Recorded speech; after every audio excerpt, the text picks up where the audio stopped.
Coach Jack De Los Santos, Jel Cayuna, and Manny Gander. Coach, congratulations for this win. 4 sets, pero kita mo naman yung pinakita ng Farm Fresh itong laro ito. So what can you say about the team spirit para makulot nyo yung victory? I think siyempre yung respect din namin sa kalaban kasi grabe yung kilala naman namin sila and puro veteranong player. So siyempre expect din namin na talagang ganun yung mangyayari sa game.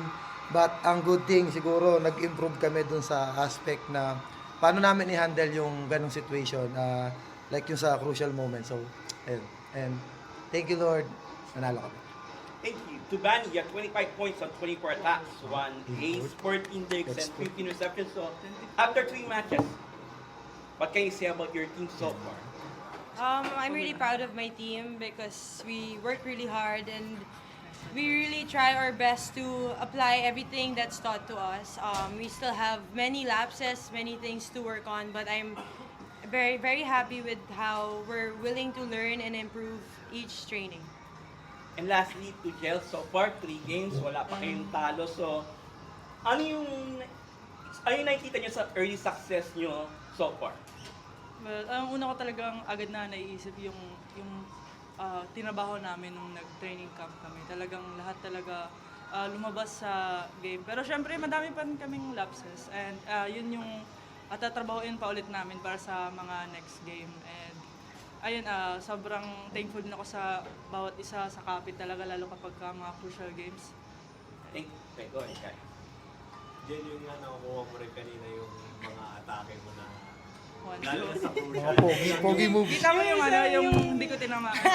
Kulang sa ilaw. Kulang daw yung ilaw sa MOA. So pakidagdagan kasi hindi niya tamaan yung bola.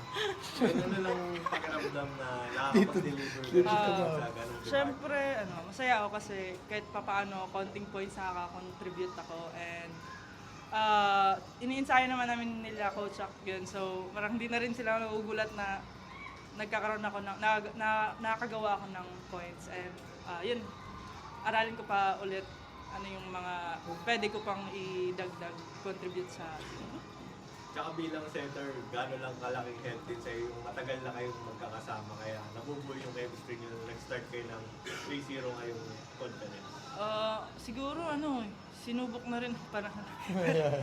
Pero yun nga, yung sa tagal din namin magkakasama talaga, kilala namin yung bawat isa, lahat yung flaws namin, alam na ng bawat isa. Kaya anuhan na lang ba, kumbaga tulungan na lang talaga. And ayun. Vani, how would you gauge your improvement in general as a player over the years with all the experience that you've got? What changed with your game altogether over the years? I think it's just the experiences that I've had and of course the environment that I have to always improve. My improvement is because of with the help of my teammates, my coaches. So yeah, I'm grateful for everything that they teach me and that my teammates give me confidence every time. And coach, magandang simula, pero parang ano po yung nakikita niyo dapat ingatan niyo pa siguro para hindi mauwi yung magandang simula sa yung mahirap na next few. I think hindi dapat yung may iingatan or what siguro mas kailangan namin ma-maximize paano yung strength namin. Like sinabi nga nung dalawa, yung dahil pa rin namin lapses. Pero siyempre nanalo kami. And alam din namin sa bawat isa na medyo off din yung performance nung ibang players namin. Pero good thing kasi yung end game talaga yung naging importante kanina. So I think iingatan siguro kung anong meron kami na kung nasaan kami ngayon, ingatan namin yon and then improve namin kung ano pa yung mga dapat namin i-improve. So, Jen, si Alohi nung siya as offensive center, then na-outscore mo siya ikaw naka-7, then siya naka-2 points. Was there a conscious effort sa side mo na kailangan mo i-adjust or mag-match up or mag-experiment to outsmart Hindi naman.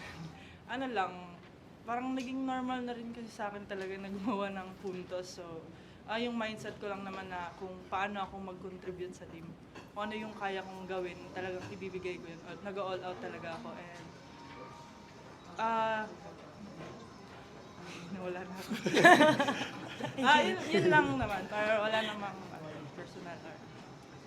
And idol ko yun si idol ko.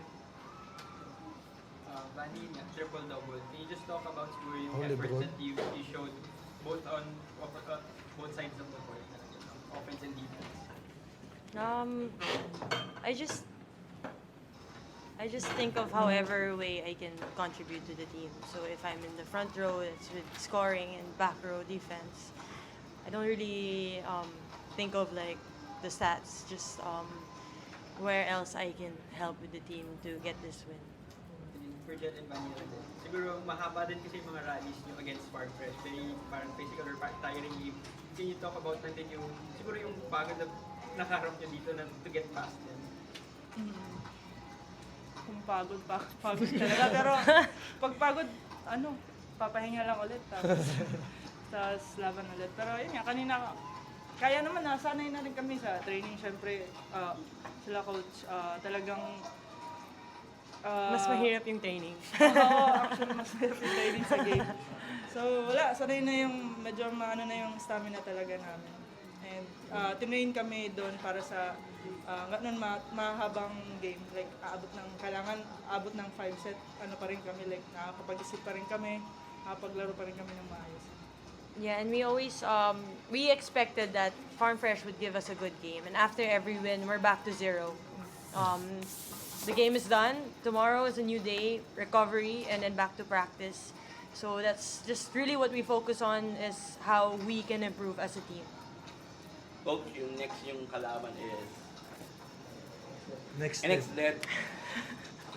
Rebooted sila with Brooke and everyone. So, what can you say na ito sa mga mabigat yung kalaban this conference?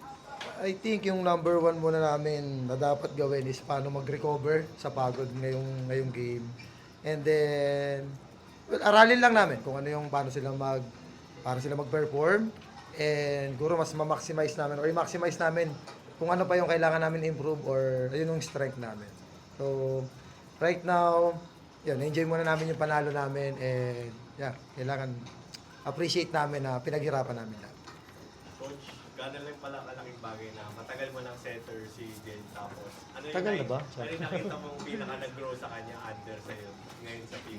Dali yung buhok, hindi nag-grow yung buhok eh. Dahil long hair siya ngayon, short hair na so hindi siya Hindi daw nag-grow. tinanalo yun. I think yung maturity niya bilang setter and siguro yung I don't know kung gaano kalaki na improvement niya, but I think nakikita ko naman na yun nga paano rin siya makihalubilo sa ibang teammate niya sa players. Kasi medyo mahiya, shy type talaga si Angel na. Introvert. Oo, Ngayon, introvert. inverter. Yeah. So, think yun. And puro mas na-analyze niya na rin yung mga bagay na kailangan niyang gawin. And then, syempre sa tulong yan, ni Vanny and then yung mga teammates niya, malaking tulong sa kanya yon. So, ano pa ba? Yun, mas pogi na siya ngayon. Kaysa, Yes. so, I think yun lang siguro for now. Baka humaba na. Thank you. Congratulations. Thank you po. Ay, salamat. Salamat. Gusto namin mag-exit ni Angel eh. Salamat po. Thank you.